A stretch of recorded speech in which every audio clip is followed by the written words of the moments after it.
जीव आहे आणि जीव राहणार ना ब्रो.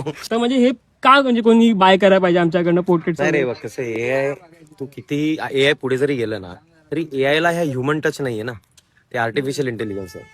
तुला ती फीलच येणार नाही. भले एआय ह्याच्यापेक्षा बाप पेंटिंग बनवेल पण ती फील येणार नाही. म्हणजे जसं की तू हॉटेलमध्ये जेवण जेवतो ना आणि आईच्या हातचं जेवण जेवतो, सर्वात बाप जेवण कुठलं असतं? आईचं. किती झालं तरी, किती प्रयत्न केले हॉटेलवाल्यांनी तरी आपण आईचं जेवणला प्रिफर करतो. तसा तो प्रकार आहे की ही ती तुमच्या हाताने आलेली कलाकारी असते ना, त्याला तो वाईब असतो. ती आपण पेंटिंग जेव्हा बघतो आणि जेव्हा आपल्याला माहित असतं की हे यांनी हाताने काढलंय ना, तेव्हा आता ऑटोमॅटिक तिला बघण्याचा एक दृष्टिकोन बदलतो. आणि ती वाली असेल तर ती बघतो, हा बाप बाप मस्त आहे, चालेल खतम, असं येते. तर ते कम्पॅरिझन नाही होणार.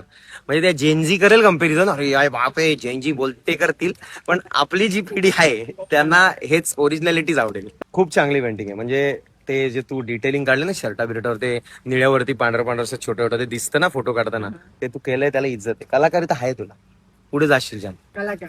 हा? समजलं. पुढे जाशील, हा. कलाकारी आहे.